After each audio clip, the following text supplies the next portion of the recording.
So I'm Jeff Cable. I'm excited to be back. Here we go again. And this topic is really interesting to me. I've been director of marketing at Lexar for almost 11 years now.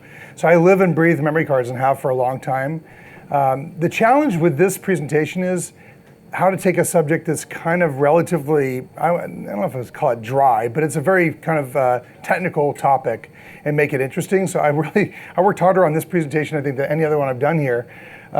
But as I was going through it, I thought, oh, this really is interesting. And there's a lot of things that are really important in photography that'll come out of this, and hopefully you'll all learn something. But even though I shoot things like the Olympics and very high profile events, a lot of photographers that I meet at those events don't understand the idiosyncrasies of memory cards and readers. And so I've been at events where they're using either the wrong memory card in that particular camera, so they're not getting the full performance, or they're using a very good memory card in a really bad reader, so they're not getting the full download potential of that card. So that's what we're going to cover today. Is we're going to talk about memory cards and readers, and I've got photos in here to kind of show how I use the product. And I've got a video in here to show how cards are made, which is really cool, that we produced a long time ago, a couple years ago. So without further ado, let's kind of hop in and talk about this. So before I start, so for Lexar, who again I work for and is sponsoring this presentation, Lexar.com, on Facebook, Lexar Memory, Lexar Media, and on Instagram, Lexar Memory. But I want to say right up front that this presentation is not a hard sell for Lexar Memory. I mean, all the cards, of course, are ours, but everything we're talking about pertains to pretty much across the board. So this is not a plug, I promise you. This is me as a photographer. So not only am I director of marketing at Lexar, I've been lucky to shoot 4 Olympics. I'm about to do my 5th one when I go to Rio next year. And the advantage is doing the photography lets me understand and appreciate the technical side of the business, so that I understand the best way that our products are being used, what could be improved. In the case of things like downloading and performance, when I'm at the Olympics, I'm under a deadline. In Sochi, my deadline was 14 minutes. So after that game was over, I had to go through all those images, find the best ones, and get them back to the US in 14 minutes. What that meant was I had to have the absolute best of everything. I wanted a fast computer with a solid state drive with the fastest card, the fastest reader. I had to drink a lot of Diet Coke, so my brain was fast. Everything had to be kind of fine-tuned. And that's why memory is so important, and the workflow. And this photo I just took this weekend, and the reason I put it in here is it was one of those times when I was shooting. I usually shoot when I shoot sports with a Canon 1DX. On this particular occasion, I didn't have my 1DX, I just had a 5D Mark III. And in that camera, I had 2 memory cards, but the 5D Mark III doesn't write very fast to the SD card slot. So if you write to both at the same time, you don't get good performance. And as I was shooting this, it was driving me crazy, and I had to go turn that mode off. And so it was a good example of how shooting and having your camera not perform to the specs that you want can keep you from getting a good shot. And I was trying these motion pan shots, and if you've ever tried this, you'll know that your take rate, it's not like everyone's gonna come out. So you shoot a lot when you're shooting motion pan. This is one of the few that I took that was decent, and but it was just a really good example of why memory matters. So here's what we're gonna talk about. We're gonna talk about different types of memory cards, old and new, and you'll see there's a rather long list there. We're going to talk about demystifying all the terminology, and I will be honest with you, being in the industry for 11 years, I'm still confused by some of the terms and things that are being used. Why speed matters, matching cards to cameras, which is really important, in different use cases. And so here's the thing, people ask me, like, how fast a card do I need? And my answer is always, well, it depends what you're shooting. So we're going to talk about that. Why capacity matters. And capacity's changed so much in the last 5 years. I mean, I remember when 1 gig was the biggest card we had, and we used to talk about 8 gig cards to professional photographers, and they're all like, no, that's just too much. It's too many eggs in one basket. We don't need 8 gig. Now, I was in a Target, I think, a couple years ago, and a little kid was in there, and I was talking to the dad who brought the 6-year-old in, and he's looking for an 8 gig card for a 6-year-old because he has an older camera, and that's pretty much all he could find. It's like, the world has changed. And so we'll talk about capacity. readers, which is probably the most ignored piece of workflow and probably the most important. So we're going to talk a lot about readers. And then what to look for in a memory card, and then common questions, but I'm going to ask you guys to kind of come at me with questions. So, all right. So different types of memory cards. I had to scour the internet last night trying to find images of some of these because it's been so long since they've been available. So in the past, we had, my first memory card I ever used was a Smart Media card. Pretty funny because some of these were like 8 meg. I think the biggest one ever made in Smart Media was a 128 megabyte card. Which means with my cameras today, you'd be able to shoot, like 3 or 4 images on it, if you could. And that's the one that you see on the left, top left, or there. On the top right is an MMC card, which was kind of like an SD card today, but not quite. That one kind of died off. Mini SD, which was, again, before micro SD, which we have today. Mini SD is no longer really being used. XD, which was I think Olympus and Fuji and Kodak were the only 3 that did that card. Micro drives, I don't know if any of you have ever tried or used one in the past. The micro drive, I had to do a cutout view here because literally the micro drive was like the size of a compact flash card with a hard drive inside it, with the spinning platter, which I actually used one. I was so excited to have a high capacity card at the time. I think it was 512 meg. But the thought of like using this thing with a spinning platter inside is just scary. But it was a long time ago. This was probably 12 years ago, maybe 13 or 14 years ago. Now what they're really good for is if you're ever in a chair that wobbles at a restaurant, you can just shove one underneath it, it'll level it well. And then memory stick, and there were different types of memory stick. There was Memory Stick Pro Duo and some other different ones. And that was generally a Sony, used in Sony cameras. And those are pretty much gone now. And again, it's not to say that people aren't still using these. Some people are still out there using older cameras that use these products. But this is the current lineup of memory cards. So compact flash, which is what I use probably the most of any card. And compact flash is at its end now. It's actually reached its limit for both speed and capacity. So we're going to talk about moving forward, what is the future there. SD, which is very common right now, and I think the next slide I'll talk about typical use cases for each of these. You've got micro SD, which has really come on strong. Micro SD about 3 or 4 years ago was used in your cameras and your tablets, your cell phones and tablets. And now we're seeing, obviously with GoPro and a lot of the action cameras using micro SD has really, really taken off, as well as things like the drones. I've got a couple of drones that I fly and obviously rely on micro SD for all of that. XQD is a format that's used, it's not used a lot right now. Nikon's using it in the Nikon D4 and the D4S. And there's some video cameras that are using it. And then there's CFast, which is a newer format. And the CFast cards, so both XQD and CFast are both by the Compact Flash Association. They're both specs by the CFA. And both of these cards are to try to take over for where Compact Flash is leaving off. So as I mentioned, Compact Flash is now at its end because it's reached the limit of its spec. So one of these two or both of these will be the next steps for Compact Flash. So we'll talk about use cases of these. So Compact Flash typically found today in the higher end DSLR cameras. So whereas 3 or 4 years ago, that was the prevalent format in all the SLRs, today most of the consumer level SLRs or the mid-level are SD based. But in the pro side, there's still a lot of compact flash based cameras.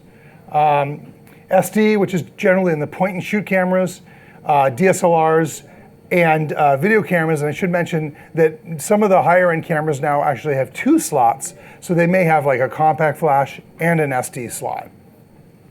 Then, as I mentioned with micro SD, with action cameras and drones and phones and tablets, the interesting thing about that is 3 or 4 years ago, we were coming out with speed-rated micro SD cards. And it was a bit of a stretch because I wasn't sure if anybody would really care about a speed-rated card in their phone or in their tablet. Even though it was nice to be able to download and move your movie files or photos quickly, it wasn't quite as compelling as today when you're capturing 4K video on devices like the drones and the action cameras. So again, microSD is a high growth area in the memory card space today. XQD, which is, as I mentioned, is mainly in the Nikon D4 and D4S and some video cameras that Sony has right now. Sony has those. And then CFast. CFast is really an interesting spec. It's very fast. We have a 3400X card that's out right now, mainly used in video cameras. Canon just announced their new video camera that uses it. And there's some very high-end cameras that are used in Hollywood that use it. But this one here is a very fast, very high-capacity card that I hope we'll see some of the DSLRs in the future embrace this technology because it is so quick. One of the challenges as a photographer we have is clearing the buffer of our camera quickly. Okay, so for me, when I'm shooting things like the Olympics, it is trying to photograph and shoot 12 frames a second, but still have the ability to keep shooting if action's happening and not wait for that red light to go off on the camera. So now what I want to do is run this video. It's a video that we produced a couple years ago on how we make memory cards. So you'll see that some of the cards at the end, when you see the labeling, are a couple years old, so it's showing like 600X, even though we have much faster cards now. But what's interesting about the video is it's really eye-opening as to how much work goes into making a memory card. And I actually went to both Korea, China. We shot some in Lehi, Utah, and some in Nashville, Tennessee. We were all over the place shooting this video. And even though I'd been with the company for about 7 or 8 years when we shot it, I was absolutely shocked at what it took to make it. I had no idea. So with that, I'm going to roll a video here for you guys to take a look at, and then I'll come back here for a sec.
So hopefully you thought that was interesting. Like I said, I was shocked at how automated some of the process was, and yet how manual some of the process was. Like when you see them taking apart the CF cards and putting them inside the canisters and things.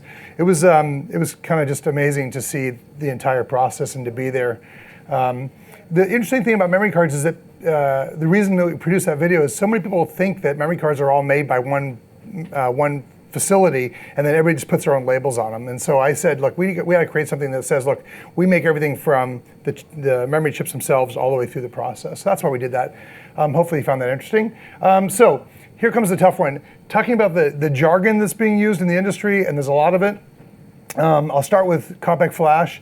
There's different types of compact flash, type 1, type 2, although really in the last 6-7 years, there's only been really one that's been used.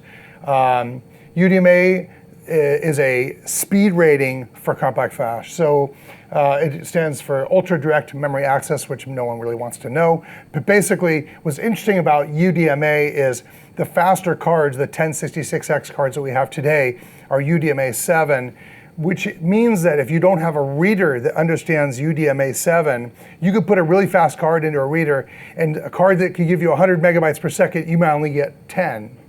And this is what we saw quite a bit when I was in Beijing at the Olympics, is people were using, at the time, I guess it was 300X cards, in readers that could barely move 3 or 4 megabytes per second. And so they're waiting half an hour to download when we're under deadlines, and other people were just beating them to the punch and getting images back to Associated Press or to a newspaper before they were even done downloading. There's another thing used in compact flash called VPG, which is the Video Performance Guarantee. And you'll see on some of the labels where it'll say VPG on it. And that's generally used if you're shooting video with a card. It basically is saying, look, you'll achieve certain speeds to be able to get how many megabytes per second down to the card from the camera. There's something similar on SD, which we'll talk about in a second. On SD, there's kind of two types of ratings they have. They have one that talks about capacity and another talks about speed. So on the capacity side, you have SD, which is 4 gig and below. You have SDHC, which is high capacity, which is 8 to 32 gig. And then you have SDXC, which is 64 gig up to 2 terabytes, theoretically. No one makes a 2 terabyte card today. What's confusing about this is whenever they create these, they're not backward compatible. So if you buy an SDXC card for an older SD-based camera that doesn't understand SDXC, it won't even work. So it's every time they make a change like this, it creates a bit of confusion in the industry where people will buy a high-capacity card for the camera and it won't work and they have to return it. So you always want to make sure that whatever memory card you're buying, that your camera has the ability to speak to that card. So in the case of SDHC, most cameras in the last couple of years have supported it. SDXC, if you have an older camera, you've got to double check to make sure it'll support those capacities. On speeds, I personally think that SD speeds are very, very confusing, especially this class rating system that they have. It really doesn't make a lot of sense to people that are, like yourselves, let alone people in the industry like myself. They have this class rating like class 4, class 6, class 10, which frankly, the reason I don't like it is you can have a class 10 card that's really slow and a class 10 card that's really fast. Most cards that are out today are class 10. I usually tell people to ignore the class rating and to look at the speed of the card as opposed to the class rating of the card. So like what you'll see here in this image here is a 2000X or a 1000X SD card. They're technically both class 10, but they're incredibly different in speed. And here on the desk, I've got a 400X card, SD card. It's also class 10. So they're all class 10, but they're dramatically different in their performance. So I tell people, don't worry about the class rating. Look at the, this card here is 150 meg per second or 300 meg per second. That's more important than a class rating. Now, the other thing is you have UHS 1 and UHS 2. What's interesting about UHS is that stands for ultra high speed. And this card, the 1000X, is a UHS 1 card. The 2000X is a UHS 2 card. And again, to get that speed, you want to make sure that your camera or reader understands UHS. So what's interesting about UHS is it has a second row of pins so that we can have more communication coming off that card. So a standard SD card only has the top row of pins. A UHS card will have a second row. But again, if you don't have a camera that has the connectors for the second row, or a reader that has a second row, it won't even be able to speak to it.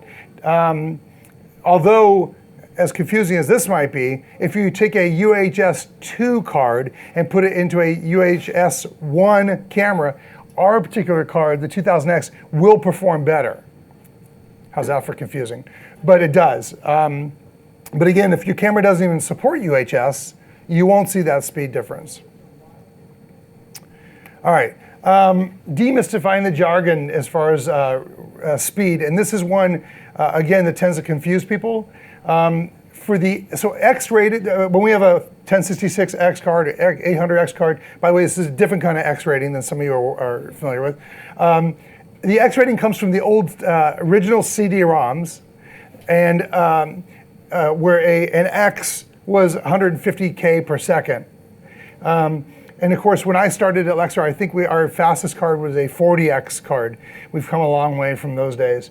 Now we have speeds that are, like I said, 1000X or 3000X. Typically, those also align with the megabytes per second. So if you'll see something like here, a 1066 is 160 megabytes per second read and write. But when we talk about read speed and write speed, this is where a lot of people get confused, especially in the industry. People will look at an 800X card and say, well, wait a second, it's a lot less expensive than the 1066. I'll just buy that. It's not that much difference in performance between 800 and 1000. Well, guess what? The 1066X card reads and writes at 160 meg per second. This particular card will read at 120 meg per second, but it doesn't write that fast. So if you look at the back of the box, it'll show the write speed. The write speed is actually much slower. So you might get 200, 300, 400X write speeds. It's dramatically different. What that means is if I'm shooting with a high performance camera like my 1DX and I put the 800X card in there, I will be writing probably at maybe, it might take 2 or 3 times as long to write to the card. To me, that's a deal killer. Now, depending on when I'm shooting. So you want to look at read and write speeds, and those will be determined by what you're shooting. We're going to talk about that in a minute. Okay, why speed matters. It can mean the difference between, especially for me, between getting a shot or not getting a shot. If I'm waiting for the camera and I can't shoot because it's still writing to the buffer, which is what happened to me when I was shooting that motorcycle shot, I was waiting and guys would go by on their motorcycles and I couldn't shoot. That to me is really frustrating. It gives me quicker workflow. I want to be able to read and write as fast as possible so I can get my shots, get them on the computer, get them back to whoever my client is. It also lets you shoot more and better. And there's some people say to me, well, what do you mean you shoot better with a faster memory card? The fact of the matter is, again, because you can keep shooting and because you don't have to worry about that buffer clear, I can concentrate on getting my shot and looking at my subject and not worrying about the overhead in the camera. So to me, it gives me a competitive advantage. And there's an example of this. I'll show you an image where that's the case. This is a shot I showed at the presentation I did earlier. And this is a wipeout in Sonoma. And again, I was shooting at 12 frames a second to get this type of action, to get that peak moment where the guy's flying off the bike. And I rely on fast cards because I am shooting a ton.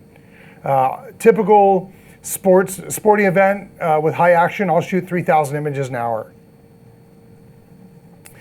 Same thing with this shot where it's peak of action, where I want to grab it right at that one moment. It's not like I'm just taking one shot, I'm firing off a lot. This one here is the shot where I had a competitive advantage over the person next to me. This is the Olympic trials that happened to be in my hometown in San Jose. It's going to be there again this year, or next year before Rio. And it was great because it was local. I was there, I was using a prototype of the Canon 1DX. And a guy next to me was also using a prototype of the same camera, and we were both shooting. And as these people were on the balance beam and I was shooting it, I was out firing the guy. I was like, brr, brr, brr, brr, and he was like, brr, boop, boop, boop, and he's like, what's happening? And the difference was he was using slow memory cards and I was using fast memory cards. So my camera was clearing that buffer and letting me continue to shoot fast. His wasn't. And that was the difference. So, does speed matter? And it doesn't matter to everybody. So we're going to talk about that. What are you shooting? If you're shooting in a studio where you're just shooting click, click, click, well, write speed doesn't really matter because it's going to be like, it's not like you're filling the buffer of the camera. Same thing with landscapes. When I shoot landscapes, it's very rare that I'm shooting in burst mode. I'll be shooting off, a couple shots at a time, maybe a shot every minute, depends what I'm shooting. Same thing with portraits. It's very rare that I fill the buffer with portraits. Sometimes I do, but most of the time I don't. So in those cases, the write speed of the card isn't as important to me. Now, it's not to say that the read speed isn't, because if I want to download click, especially if the client's over my shoulder, I want to be able to have a fast read speed. In those three cases, the 800X card is perfect because it gives me the ability for less money to capture what I need and still download quickly. Okay. Now the next three, I'd argue that I'd want to go the faster card because for sports, obviously, as I already mentioned, I fire off a ton, and even for wildlife, I do fire off a lot of shots to get what I want because, frankly, you don't know what's going to happen with wildlife, and things can happen in a split second, and you want to just make sure you're on that. And the same thing with kids. Kids are kind of wildlife, I guess. There's just, when they're moving around a lot and doing crazy things, I do fire off a lot of shots there too. So here's a shot I did in a studio. And again, I'm just shooting like one image every couple seconds, never really taxing the camera or the speed in that case. Here, I was shooting in Yosemite. This is at midnight. This is what they call a moonbow. And I think I was taking one picture every 5 minutes in this case. Again, not a big deal there for write speed. This is portraits I just did of my daughter when she graduated, her and her friend. And again, I was taking a lot of pictures. Here I'm actually shooting more than the previous examples, but still not really filling the buffer much. Now this is the prime example I use at the Olympics of a sport you want to have a lot of high speed. This is short track speed skating, which is really fun to shoot at the Winter Olympics. And they go around a very, very small track, and they're making turns, and this is where they, all the drama happens on every turn. Well, and that's where they wipe out and fight for position. Those turns are happening about every second or two, because they're going turn, turn, turn, turn, and they go round and around. So having that buffer clear is absolutely vital in this particular sport, because if I'm waiting for the buffer to clear, they may have gone around once or twice. And in the case of when I shot in Vancouver, I got the shot where Anton Ono, the three Koreans, I think, all wiped out and took each other out. And the US ended up getting, I believe it was gold and bronze, I think it was, or silver and bronze. Anyway, but we ended up doing really well. And I got the shot of that moment. And I can guarantee you on this particular sport, if you're waiting at all, you're going to miss shots. Same thing in Costa Rica. I was there not too long ago, photographing the wildlife there, and I was using my Canon 1DX. In this case, I was using the 100 to 400 lens, and this was actually this particular white-faced monkey yawning, but he was right looking at me, and I was taking a bunch of shots, and then when he yawned, it was like I just went, full bore, just full crazy, shooting as fast as I could to get that one moment where his mouth is wide open. The interesting thing about burst mode shooting and shooting a lot is even when I shoot events, like bar mitzvahs and weddings or whatever, I always shoot in a burst mode. It may not be 12 frames a second, but usually 3 or 4 or 5 frames a second. And in this case, I'm laying on the ground. I'll tell the kids, hey, everybody come up over me and I'm gonna fire off some shots here. I will try to take 3, 4, or 5 shots, even in this really quick moment, because when you have kids like this, kids are going to be looking the wrong direction, or they might blink, or whatever. So I do shoot a lot, and I will tell you that I do get frustrated with the 5D Mark III because, again, if I'm writing to both cards, it gets really slow. So I tend to rely on my Canon 1DX anytime I know that I'm going to be grabbing moments like this, because it does write to both cards really, really fast. I'll talk about that in a sec. But this is a good example of, it doesn't have to be shooting the Olympics to want to have burst mode and a fast clear of the buffer. So the other thing is, you might say, okay, I shoot sports or wildlife, so I need a high-speed card. Well, it depends what camera you're using. So, can the camera take advantage of faster cards? So, and how are you writing to them? Are you writing to 2 cards at one time, or are you using it as overflow? So, looking at cameras and cards. So this is CF-based DSLR cameras mostly support the latest in UDMA. In other words, most of the newer cameras that you'll see that support compact flash from the last 2 or 3 years support the highest speed. So you'll be able to use the 1066X cards there. The SD-based cameras, some support UHS-2, most today are not. They're just starting to come out. A lot of them are supporting UHS-1. In the case of the Canon 5D Mark III, which by the way I love and I use it all the time, I have it with me today. The only thing I don't like, or I guess the main thing I don't like about that camera is the SD card slot doesn't support UHS, which at the time it came out it should have, I think. So here's the problem. What that means is if I'm writing to both cards at one time, which I like to because that gives me redundancy, I like redundancy. So if I'm writing to a 1066X card and an SD card, the fastest that particular camera can speak to an SD card is 133X. That's basically 10 times slower than what my compact flash card can do. And I found this out when I first got the camera and I was writing to both cards. I was shooting just a bar mitzvah. And there was a great moment where I believe the parents were doing the speech to the kid and I started firing off just 3 frames a second, like boom, boom, boom, boom, boom, boom, boom. And it came up and it said waiting. And I'm like, waiting for what? And what it was waiting to write to the SD card. Drives me crazy. So when I'm shooting anything with action, I have to tell the 5D Mark III, don't write to the SD card, only write to the CF card, then it's great.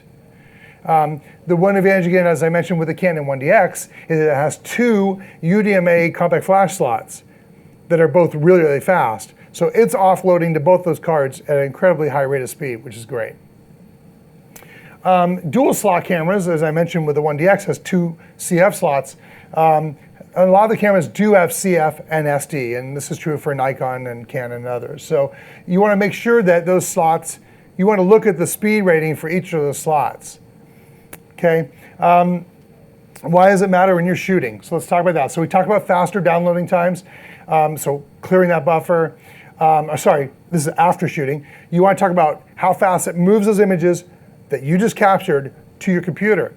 So I have situations where I'll shoot portraits like I just did this weekend, and they'll come over to my house afterwards, to my home studio, and we'll be looking at the images. I don't want to sit there and have them wait for an hour while I download. I want them to be able to look at them almost right away. So I'll show you what I'm using to do that. When I do weddings and bar mitzvahs, I almost always do a same-day slideshow. And what that means is I've got about 5 minutes to go through what I just shot in the morning for their lunchtime party. Or if it's a wedding, what I just shot at the wedding, and they're going into the reception, and I want to have a slideshow rolling of the best images I just captured. So what I do is I typically try to get to the reception as fast as possible, and I have everything set up, and I just download, go through them really quick, and get them up and running. And for that, I use a software called Photo Mechanic because it's very, very fast. And what I do, or if I don't have time to do that, I'll wait for them to sit down for dinner and then build the slideshow. But even then, I've got about 5 or 10 minutes tops to do that. So download speed is really, really critical for me, even at event shooting. As I mentioned at the Olympics, the deadlines have changed. When I shot Beijing, it was like 24-hour deadline. London was a 12-hour deadline. Vancouver was a 2-hour deadline, and Sochi was 14 minutes. And the reason it was 14 minutes is that was the time frame in between the periods, first and second and third period in hockey. And I was shooting primarily for USA Hockey. And they wanted images for social media to say, here's what's happening in the first period, and we're going into the second period. And they wanted, the world has changed, right? It's everything. Everybody wants everything fast. And the other thing is, of course, it gives you more time for other things. In the case when I shoot an event like a bar mitzvah or a wedding, I usually start at 8 in the morning. I shoot till about 11 at night. I get home around midnight. I'm exhausted. Physically and mentally, you're just toast. I don't want to stay up for another 2 hours, but I cannot sleep until I've downloaded and backed up because I just need that peace of mind to know that everything's there. So I want to be able to download, I'll back up. Generally now that takes me about 5 or 10 minutes and I'm done. So that's important. This is the same day slideshow, one of the ones I did recently. And this is a bar mitzvah, but I like to project during the party, and the reason I do is it's great marketing. When people, who are you surrounded by when you do a bar mitzvah? A lot of other Jewish people, same age kids, good potential business. So I love to project what I just shot so people can see the quality of my work. Probably the best example of tight deadline was this one. This is in London. I was shooting for the USA water polo. The woman won gold. It was a big deal. This is a shot that they really wanted. And I mean, they wanted this shot like 2 minutes after I took it because it was a huge moment for USA water polo. And so this was critical to be able to shoot it, run upstairs to the press center within the water polo facility, and get this back to them as fast as possible. Okay, so does speed matter to you after shooting? How important is download time to you? To me, in the examples I just gave you, it's really, really important to me, almost always. I tend to be really busy because I have 2 jobs. So time is very important because I'd like to actually spend a little bit of time with my family. What type of computer you're using, that will matter. So if you have an older computer from 7 years ago, even if you have a fast reader, you may not be able to move at high speeds. So if you have a newer, faster processor and a solid state drive, hopefully everybody here knows what an SSD or solid state drive is. Basically what a solid state drive is, it's like having a memory card instead of a hard drive. It's flash memory, not a spinning platter. It makes your machine faster. So if you've got a machine that's fast, like this one with a solid state drive, you will see a big performance. If you have USB 3 port or Thunderbolt port on your computer, you will be able to use higher speed readers and move faster. Okay, and the type of reader that you're using will matter, and I'll talk about that in a second. And are you shooting to more than one card? So in the case, I know some photographers who shoot one card, they're just shooting portraits or landscapes, and they're not in a big hurry. They don't care if it takes an hour or so. They'll go eat lunch, come back, fine. Then you don't need to maximize the performance as much. So let's talk about readers. And again, this is an area where I think many professional photographers underestimate the importance of a reader. Here's the thing that people don't realize. Inside a reader, let me grab mine, which I always carry with me. I've got different ones. This is my travel one. This is our dual slot reader that is probably the best-selling reader I think in the world. It's great because for traveling it pops up and down so you can keep it clean and nice, easy to travel with. This is USB 3, so it's fast. Inside this reader is intelligence. So that same kind of circuitry that you saw in the video, how you make a memory card. Readers have this too. So inside a memory card is flash memory and a controller. The controller basically says how much information is being passed to the memory chips and how fast. Okay? Same thing is true in a reader. There's a brain inside here. So even though these are like 25 bucks, there's intelligence in here, so you don't want to underestimate that. If you take a fast card and put it in a slow reader, you'll have a slow transfer. If you put a slow card in a fast reader, you'll still have a slow transfer. If you put a fast card in a fast reader, that's how you get the performance. And again, this is something I see all the time where people are not matching them very well.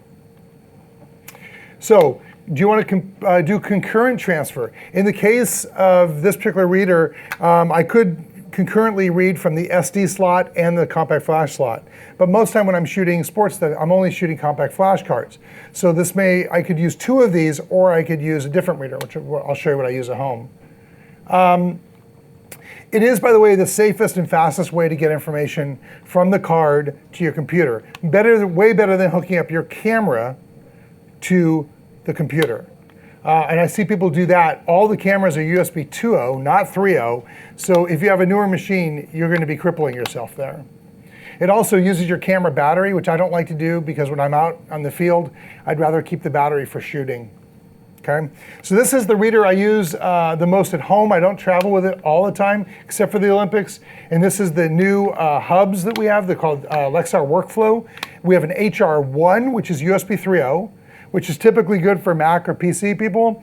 And we have a HR2, which is Thunderbolt, which is even faster. So for me, that's the one I use. What's really cool about this particular reader is it's basically, when you buy it, it's empty. It's just 4 slots, and you can fill it with whatever you want. So the example of me at home, mine looks a little bit like what you see in the stack there. I'll actually have 3 or 4 compact flash slots filled. And that way when I come back from shooting an event, and I typically shoot 2 cameras and 2 cards per camera, so that means I have 4 cards that I wanted to download. I can come in at the end of the day, shove in all 4, and walk away. By the time I come back 5 minutes later, I'm done. And I'm moving like 50 gig in 3 minutes with this thing. And the cool thing is I can interchange any of those. So I can pull one out and switch it with an SD like you see at the bottom there. And I put a picture of this one here. This is a 3-slot micro SD reader. So the cool thing about this hub is that as new technologies come out, like CFast or XQD, you can just get a CFast reader and pop it in there. So it kind of grows with you. But I love how fast it is. So when I'm flying my drone, and I'm using the micro SD or I'm using my GoPros, I'll take the 3-slot micro reader and replace one of the CF readers, throw it in there, and then read from that. The other cool thing about those readers, all the readers that go into the workflow can be used individually. So you don't have to have the hub. If I want to travel just with a couple of the compact flash readers, I can eject them out of there, just pop them out, and take them and hook them up directly to the computer, which is kind of nice. As I already mentioned, the dual slot reader that we have here as well. So my setup looks a little bit like this, where I've got, this is actually my images from Russia before Sochi. I was downloading the stuff I shot in Moscow, and I will pop in all 4 cards at one time. Okay, why does capacity matter? Right now, the big thing, of course, is video. So if you're shooting 1080p or 4K video, you're chomping up a lot of memory. And so in that case, having the capacity really, really matters, because to say to someone, oh, you can shoot 20,000 images with your camera on a card. Well, I mean, most people aren't going to do that. But if you say to someone, hey, you can shoot 16 minutes of video, that's a little different story. So people are buying very high capacity cards for shooting video. It does let you shoot more without changing cards. That's very important to me. When I'm shooting events, sporting or otherwise, I want to shoot and not worry about headroom. I want to be able to shoot and not worry about running out of space, because I want to be able to concentrate on what I'm shooting and not the technicalities of the camera. Changing cards is not always possible. There are situations where cameras will be remotely mounted, and I do this quite a bit at the Olympics. We'll set up one in the rafters or somewhere where I'm doing a remote shot. I know people who shoot underwater. It's very difficult to change a card when you're at 100 feet underwater. So it's kind of nice, again, to have that capacity there. The other thing I do love is I use it as an in-camera backup. So I have a 256 gigabyte card in the second slot of my Canon 1DX, and I shoot RAW to both cards. Basically, that second card stays in my camera all the time. And as I shoot events, I just keep adding to that second card. So today, if I were to look at my Canon 1DX and pull the second card out, there'll be images from probably the last 2 months that are still on there. And then as it gets close to filling up, and I know that everything's been shot, backed up, edited, now I can reformat it and start over again for the next couple of months. But it's almost like having a solid state drive in my camera, which I absolutely love. When I did the Olympics in London, I wanted to do this, but the biggest card we had, I think, was 64 gig. So I was reformatting every 3 or 4 days. With a 256 or even a 512 now, you could just keep shooting, which is really cool. So this is my prime example of why I switched to high capacity cards. When I shot in Beijing, I was using 4 gig cards. I shot this shot of Michael Phelps. He won his 3rd gold medal, and he went from here to the gold medal ceremony. I went to shoot. This shot is what I wanted, I got it. But I went to shoot as they were doing the medals, and luckily they do bronze first and then silver and then gold. Well, they went to do the bronze, I started shooting, and my camera, nothing was working. I'm like, what's going on? I'd filled the card. And that was the last time I ever used a 4 gig card. When I came back from Beijing, I gave all my 4 gig cards to my kids, and I switched over to, at the time, I think it was 8s or 16s. Now I only shoot with 64s and 128s. Now, does that mean that I ever fill them? Rarely. The gold medal game in London, when the girls won gold in the water polo game, I filled a 64. It's really rare that I do that.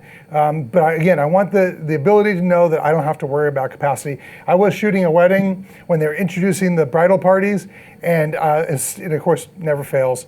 They brought in the whole bridal party, I'm shooting, everything's fine. And they got to the bride and the groom, I went to shoot, and my card was full.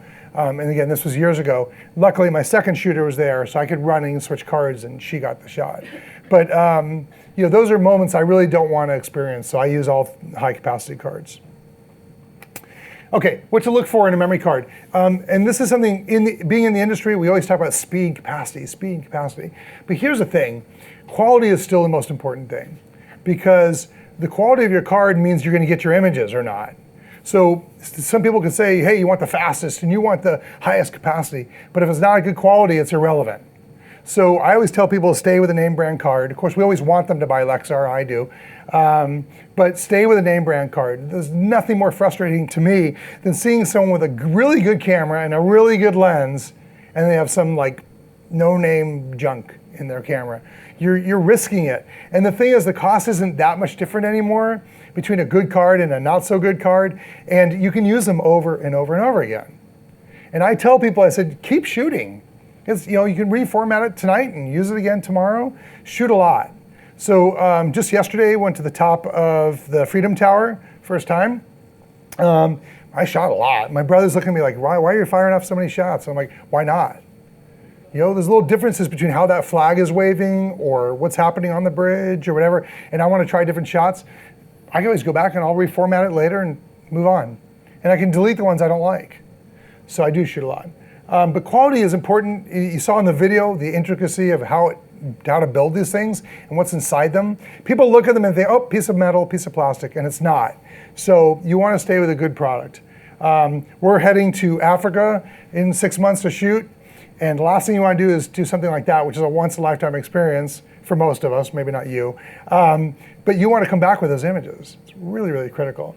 So make sure you get the quality. Again, the speed that matches the way you're shooting, having the right capacity, warranty. One of the great things about all the Pro cards from Lexar is lifetime warranty on them. So unless you put a drill through the thing, if anything goes wrong, you can send it back.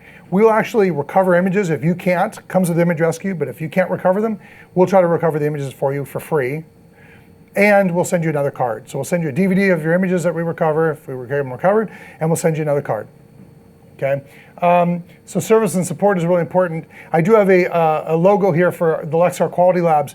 We have a lab at our office. I took a picture of it right before I left.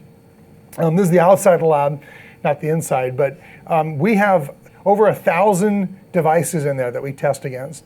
So here's what's interesting. As we create a new card, let's say that we're coming out with a new compact flash card, as I mentioned, we're done with those. But so when we came out with a 1066X card, we want to test it against cameras that are out today, older cameras that were out 2, 3, 4, 5 years ago to see if it works. And of course, as newer technology comes out, newer cameras that use it, we want to make sure that it works in those. So this lab has old cameras, current cameras, and even prototypes of new cameras. And we have 11 full-time people in there that do nothing but shoot on these cards. And it's not just the card that's changing. Like you might see an SD card that's a 2000X SD card, but we're constantly updating firmware and changing the intelligence inside there to try to get a little bit more speed or something different in the card. And again, all that has to be tested against these cameras. There's so many devices that are out there today, and it's not just cameras, it's readers and digital picture frames and printers that have card slots. Computers like this laptop, which has an SD slot. So you want to test against all those things to make sure that the reliability is there.